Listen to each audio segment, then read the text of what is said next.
Hello and guten Tag. I'll talk about guten Tag in a second. Today in the SIOP thing, I want to talk about something from the component of lesson delivery in the SIOP model, and that is about pacing. Are you pacing a lesson and pacing a unit appropriately to help flatten the forgetting curve? Now, what is the forgetting curve? The forgetting curve comes from this man, Hermann Ebbinghaus, a German psychologist who studied about human memory and how quickly we forget something that we've been introduced to. He tried to teach himself and his research subjects a nonsense language and tracked how much of this nonsense language they could remember and forget. And as you see on this chart, and as I'm sure you can confirm from your own students, 20 minutes after learning something new, the human brain on average has forgotten 42% of it. 42%, almost half, we've already forgotten 20 minutes later. By the end of that class, it's over half forgotten of new information we've been taught. And look, by the end of the week, 6 days, 75% of something new you've learned is gone. So it is human nature and not necessarily our students' fault that they are forgetting something that we introduced to them. So I pose this question to you. Are you structuring enough repetition into your lessons and across your unit to ensure maximum retention?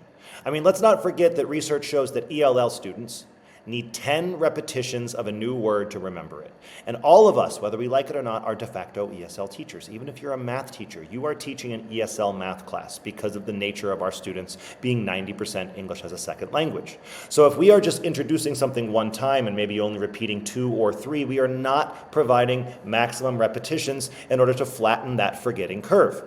The outcome of Ebbinghaus's research was he found these ways to increase retention and decrease forgetting. Let's talk about the top two. Activating prior knowledge, up there. Activating prior knowledge, he found that if you can build a strong schema to make sure that students are familiar with the things you're introducing, the new things you're introducing, and you're dropping new vocabulary into a strong schema of background knowledge, that the forgetting curve is flattened. More retention happens. Also, when you're introducing those new words, are you introducing them in multiple different ways to encode it from short-term memory to long-term memory? Are you adding other life associations, audio, images, morphology, talking about word parts and breaking down how the word looks? These things he found also flatten the forgetting curve. On the bottom, over here to my here, we're talking about magic number 7 was what he found was the average number humans need of spaced repetition. And Memriz is a classic, well, not classic, it's new, a new AI flashcard website where students can easily create AI flashcards, and it helps them with that spaced repetition of memorizing something new.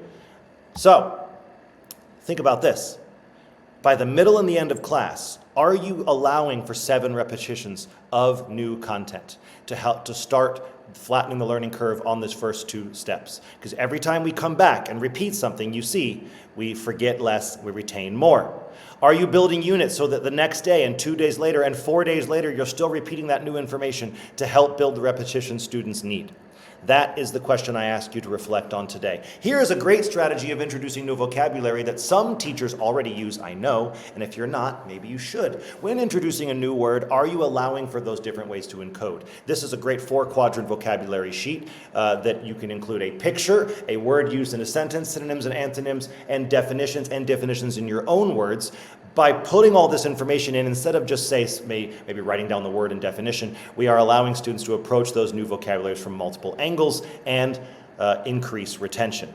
Finally, I want to leave you with a thought from Edgar Dale, the famous American educationalist, who thinks about that if you're only reading or only listening or only seeing, we're only retaining about 30% of that information. If you really want to increase memory, you need to be working at the bottom of this pyramid. Hands-on, collaborative lessons where they are speaking and writing these words, they are actioning out these words, doing them, or possibly at the very least, 50% combining seeing and hearing. So, lots of reflection to do, and as always, I hope this helps.